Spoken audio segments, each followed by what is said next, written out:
जो करने की वजह है ना, ये कुछ है यार, मतलब देयर इज समथिंग। तो फिर मैं तब भी कुछ नहीं करता, then I just keep on reinforcing it. वो जो अंदर से जब मेरे को कंफर्म हो गया कि हाँ इसके पीछे इट्स समथिंग बियॉन्ड, मतलब ये ऐसा नहीं है कि कोई टेम्पररी चीज़ नहीं है, ऐसा नहीं कि मैंने आज करी और कल मर गई, मतलब दिस इज समथिंग टाइमलेस, कि जो मैं अगर 50 साल बाद पीछे मुड़ के देखूंगा तो मुझे लगेगा कि नहीं यार ये मैंने एक अच्छा काम किया, या खुद को अच्छा लगेगा देख करके। तो जब वो चीज़ पक्की हो जाती है तो अब मैं उसको पक्का करता हूँ, क्योंकि अगर मैं अभी भी एकदम से शुरू कर दूंगा तो मैं डगमगा जाऊंगा। तो अब मैं उस बिलीफ को और स्ट्रांग करता हूँ, मतलब उसको और पक्का करता हूँ कि हाँ ये करना है करना है करना है करना है करना है। जब वो पनप जाता है ना और अंदर एक कहते हैं कि ज्वालामुखी बन जाता है, तब फटता है वो। Then I take a step कि नहीं अब करना है, और फिर कैसे करना है तब तक मेरे को नहीं पता होता, बट फिर सारे रास्ते निकल आते हैं 2 दिन के अंदर अंदर, जो बिल्कुल कहीं नहीं दिख रहे होते। ऐसी ऐसी चीजें होती हैं जो पहले कभी हुई नहीं होती हिस्ट्री में कहीं पर भी, बट एकदम से सब साफ साफ नजर आने लग जाता है। हाँ ये करना है, क्योंकि मेरा बिलीफ क्या है कि सब कुछ आसान है, तो कुछ भी हो जाए सब आसान है। तो अब जब सब कुछ ही आसान है तो क्या हम सब कुछ कर सकते हैं? इफ एवरीथिंग इज ईजी और कोई बंदा बोले हाँ सब कुछ आसान है तो इसको मतलब सब कुछ ही करो ना, नहीं, सब कुछ आसान है लेकिन हम सब कुछ नहीं कर सकते। हम कुछ भी कर सकते हैं लेकिन सब कुछ नहीं कर सकते। सो द पॉइंट इज वो कुछ भी क्या है, क्या वो एक चीज है उन 1000 चीजों में से जिसको पकड़ना है? पहले उसको पकड़ के पक्का करता हूँ 10-15 दिन के लिए, महीने के लिए, 2 महीने के लिए, 3 महीने के लिए। जब वो पक्का हो जाता है, जब एक ऐसी स्टेज आ जाती है जब मुझे लगता है कि अब मैं अपने आप को नहीं रोक पाऊंगा, अब अगर मैं भी अपने आगे आकर के खड़ा हो जाऊं, पूरे 1000 लोग आकर के खड़े हो जाए, लाखों खड़े हो जाए, पूरी दुनिया खड़ी हो जाए, दीवारें खड़ी हो जाए चारों तरफ से, अब मैं नहीं रोक पाऊंगा। Then I take a step. मैं अपनी लाइफ का एक सिनेरियो बता रहा हूँ, अब आप ये बताना कि ये टेम्परेरी है या शायद ऐसा ही रह जाऊँ मैं। फ़िलहाल मेरे अंदर का जो बच्चा है ना वो शांत है। तो जब से ये रियलाइज़ किया कि करना क्या है, उसके बाद से सारी चीज़ें सेकेंडरी लगने लगी। कभी आपने ये चीज़ फेस किया कि आपका जो इनिशियल पीरियड था, आप जब स्ट्रगल कर रहे थे, तो आपने कभी वो चीज़ थी कि नहीं, काम के लिए आप इतने डेडिकेटेड थे कि बाकी चीज़ें सेकेंडरी लगने लगी, बाकी चीज़ों पे आप ध्यान नहीं दे पा रहे हो? 100%। देखो क्या होता है ना कि एक जोन होता है, जैसे मेरा एक जोन था कि जब काम नया नया शुरू किया था, उस टाइम पे मैं डेली दिन में 18-18 घंटे भी काम करता था, लेकिन लगता नहीं था कि मैं काम कर रहा हूँ। सो देखो what you are saying is कि अगर मैं ये कर रहा हूँ तो क्या मैं उसको छोड़ दूँ? अगर आप उसको छोड़ रहे हो तो काम आपके लिए खेल होना चाहिए। फिर अगर वो भी खेल नहीं है तो बच्चा मर जाएगा अंदर का। सपोज स्पोर्ट्स पे मैंने कॉम्प्रोमाइज़ किया कि मैं डेली वॉलीबॉल खेलता था, और फिर वॉलीबॉल से ज़्यादा मुझे उस टाइम पे लगा कि नहीं यार वॉलीबॉल से ज़्यादा, अब वो अंदर की कॉल होती है ना, अगेन उसमें सही गलत कुछ नहीं है। एक तरफ तो मैं कह रहा हूँ कि अपनी बॉडी पे ध्यान दो, एक तरफ मैं खुद ही आपको बता रहा हूँ कि मैं वॉलीबॉल छोड़ करके आई स्टार्टेड वर्किंग से 16 hours 15 hours day on computers to understand programming languages, क्योंकि मैं प्रोग्रामिंग बैकग्राउंड से नहीं था, उसको सीखना था ताकि उनसे उनकी लैंग्वेज में बात कर सकूँ। तो उसमें लेकिन मुझे मज़ा आ रहा था, वॉलीबॉल से ज़्यादा मज़ा आ रहा था, इसलिए मैं उसको कर रहा था, वो मेरे लिए खेल था। बट अगर आप उस काम को छोड़ के एक नए काम को कर रहे हो जो आपके लिए बर्डन है, देन आपके अंदर का बच्चा मर जाएगा। बच्चा जिंदा तब तक रहेगा जब आप किसी भी बोरिंग से बोरिंग काम को बच्चों की तरह खेल समझ करके करते जा रहे हो।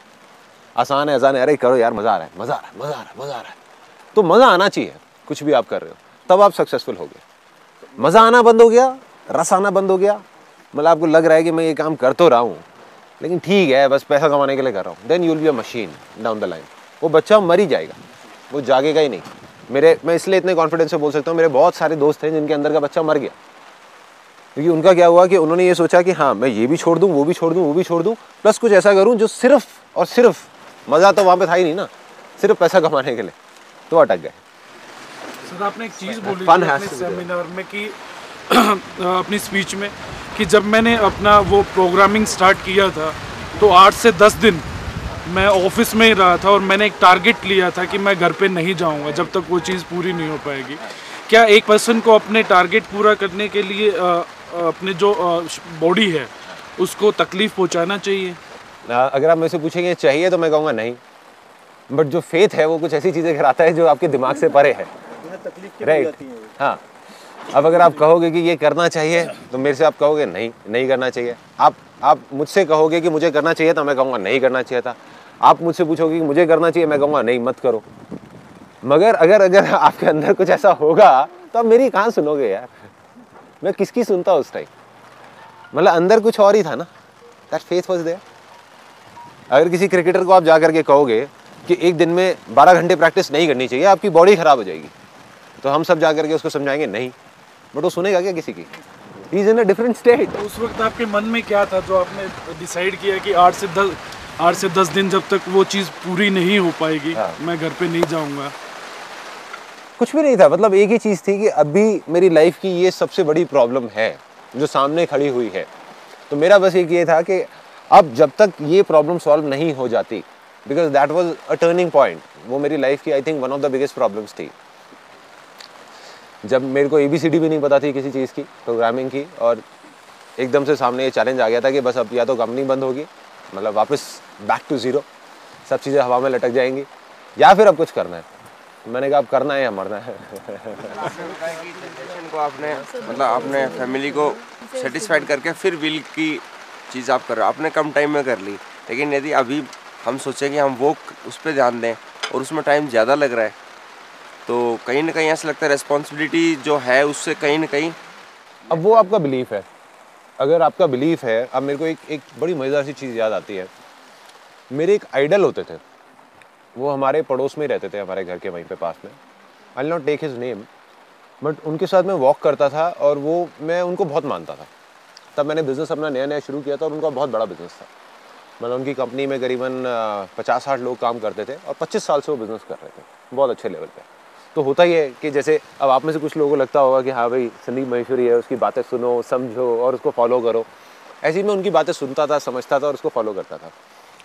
तो एक बार मेरा उनसे डिस्कशन हुआ, मैंने कहा कि मैं ना आने वाले, तब मेरे पास कुछ भी नहीं था, कोई कंपनी नहीं थी, कोई कुछ नहीं था, मैं एज अ फोटोग्राफर था। लेकिन मैंने बोला कि मैं ना आने वाले 5 साल के अंदर अंदर एक इतनी बड़ी कंपनी खड़ी कर दूंगा। एक अमाउंट फिक्स हुई और वो मैंने उनको बोला, तो वो हंसने लग गए। वो कहते बेटा ऐसे नहीं होता, मुझे 25 साल लगे हैं इस कंपनी को बनाने में, तो ये मत सोच कि 5 साल के अंदर अंदर ये चीज़ हो जाएगी, हो ही नहीं सकता, इट्स इम्पॉसिबल। कहते हर चीज़ में टाइम लगता है, मतलब इट विल टेक टाइम। वो उनका बिलीफ था, लेकिन मेरा बिलीफ कुछ और था। और प्लस उन्होंने सारा समझा कि भाई तू क्या करता है, क्या रिसोर्सेस है। मैंने कहा मेरे पास में तो कुछ भी नहीं है, ये नहीं है, वो नहीं है आज, लेकिन मुझे ये पता है कि ये चीज़ होगी। उस टाइम पे कैसे होगी मुझे ये भी नहीं पता था। उस टाइम पे इमेजेस बाजार नाम की चीज़ क्या होगी मुझे पता ही नहीं था, स्टॉक फोटोग्राफी पता ही नहीं था। मैं एक सिंपल फोटोग्राफर था जो जा करके शूट करता था अकेला। बट मैंने उसी टाइम पे उनको बोला, मैंने कहा कि ऐसा कुछ होगा 5 साल के अंदर अंदर, कुछ इतना बड़ा एक इतनी बड़ी कंपनी खड़ी होगी। तो उन्होंने जब मना कर दिया, तब भी मेरे अंदर का वो जो बिलीफ था, वो फेथ था, क्योंकि मैंने कुछ और मान लिया था। उनकी जो एक्सपीरियंस था, उनकी जो थिंकिंग थी, उनका माइंड था, वो कह रहा था कि नहीं संदीप नहीं कर पाएगा। मेरा एक्सपीरियंस था, मेरा माइंड था, वो भी कह रहा था कि नहीं कर पाएगा। लेकिन जो अंदर का फेथ था, जो बिलीफ था कि नहीं तू कर जाएगा, कैसे करेगा पता नहीं, और फिर कर गया। एग्जैक्ट जो मैंने टाइम अपना फिक्स किया था कि 5 साल बाद ये चीज़ इतनी बड़ी होगी, ऐसे होगा वैसे होगा, वो चीज़ हो गई। सो अपना जो मांगते हो ना आप, जिसको बोलते हैं ना फेथ, जो भगवान से मांगते हो, थोड़ा सोच समझ के मांगो, क्योंकि जो मांगोगे वही मिलेगा। अगर आप गलती से भी ये मांग रहे हो कि यार कहीं मुझे टाइम ना लग जाए, तो टाइम लगेगा, तो टाइम लगेगा। उस टाइम पीरियड पे रिस्पॉन्सिबिलिटी ऐसे मैं नहीं मानता, लेकिन पेरेंट साइड से रहती है कि भाई पहले बीटेक करी, अर्न करो, सेट हो जाओ, शादी करो, मतलब उनका एक प्लेटफॉर्म है। बिल्कुल ठीक है। तो अभी सोच रहे हैं कि अर्न स्टेबल सब होता रहेगा, एक बार मन का कर लेते हैं कुछ एक बार, क्योंकि जब थोड़ा बड़े हो जाएंगे तब मन का करने का कुछ बचेगा नहीं। कोई दिक्कत नहीं है। देखो जो आपके अंदर से आ रहा है ना, मैं बस इतना कह रहा हूँ आपको कि आप जो भी मांगोगे दिल से, वो आपको मिल जाएगा। आप ये मांगते हो कि 1 साल के अंदर अंदर मेरा एक ऐसा बिजनेस होगा जो संदीप महेश्वरी से 1000 गुना बड़ा होगा, ठीक है, और साथ में मैं वो भी कर रहा हूँ जो मैं अभी कर रहा हूँ, ठीक है, वो भी बहुत बड़ा होगा। अब अगर आपके मन में डाउट है कि होगा या नहीं होगा, तो नहीं होगा। मगर अगर आपने मान लिया कि ये होगा, तो दुनिया की कोई ताकत आपको नहीं रोक सकती। मेरे जैसे 1000 लोग आकर के आपके सामने खड़े हो जाएं कि नहीं होगा नहीं होगा, लेकिन आप कर जाओगे। कैसे करोगे पता नहीं। मैंने 5 साल मांगा था, आपके ऊपर है, आप 50 साल मांगो या 1 साल मांगो या 5 महीने मांगो, मांगने के ऊपर है, जहां पे आपको विश्वास हो सके। ऐसा भी मत मांगो कि हाँ 5 दिन में ये हो जाएगा, तो माइंड एकदम से क्या कहेगा यार ये नहीं हो सकता, और दिल भी एकदम से कहेगा ये नहीं हो सकता। तो जो आपको रीजनेबल लगे, जहां तक आप हजम कर सकते हो, जहां तक आपको लग सकता है कि हाँ ये चीज हो सकती है, उसको मान लो, उसको बोलते जाओ बोलते जाओ बोलते जाओ बोलते जाओ बोलते जाओ बोलते जाओ, आसान है, आसान है, आसान है, आसान है, आसान है, आसान है, आसान है, आसान है, बोलते जाओ पागलों की तरह कि होगा होगा होगा होगा होगा, 4 साल के अंदर अंदर ये भी होगा, ये भी होगा, ये भी होगा, ये भी होगा, जो घर वाले चाहते हैं वो भी होगा, शादी भी होगी, ये भी होगा, बिजनेस भी होगा, और साथ में उस बिजनेस में इतना पैसा भी होगा कि उसको लेकर के मैं इतना बड़ा ये सेटअप करूंगा जो इंडिया का सबसे बड़ा ये भी होगा। अब अगर आप मान गए तो वो हो जाएगा, ये छोड़ो कैसे होगा, गारंटेड हो जाएगा, मैं भी लिख करके ब्लैंक पेपर पर साइन करके दे देता हूँ, हो जाएगा। दुनिया बोलती है छोड़ दो दुनिया को कि वो क्या बोलते हैं कि होगा या नहीं होगा, बट अगर आप नहीं मान पाए आपको खुद को मानना है, किसी को मनाना नहीं है। हम गलती क्या करते हैं, हम दुनिया को मनाने निकल जाते हैं। अरे अपने फेथ में आप किसी को कैसे मना सकते हो? आज मेरे अंदर जो सपना है, मैं यहाँ पर अगर बैठ करके आप लोगों को समझाने लग जाऊँ या आप में से कोई मेरे को अपना सपना समझाने लग जाए, आप मुझे कन्विंस कर सकते हो? You can not convince it. और अगर आप कर सकते हो तो वो सपना ही बेकार है, क्योंकि इसका मतलब आपको पता ही नहीं है कि वो करना क्या है, राइट? मतलब फेथ उसी को कहते हैं ना कि आपको पता ही नहीं है वो कैसे होगा, क्या होगा, बट वो हो जाए। सर एक चीज़ आपने बोली थी कि पागलपन, मतलब अगर कोई आदमी पागल है, अगर लोग बोलना स्टार्ट कर देते हैं ये आदमी पागल हो गया, तो आपने एक चीज़ बोली कि वो सक्सेस है, तो उस पागलपन का मीनिंग क्या है सर? आई एम ग्लैड कि किसी ने ये चीज़ पूछी, बिकॉज पागलपन का मतलब ना लोग ये समझ रहे हैं कि पागलों जैसी हरकतें करो, सड़क पे जाकर के डांस करो और लोग बोलने लग जाएंगे पागल हो।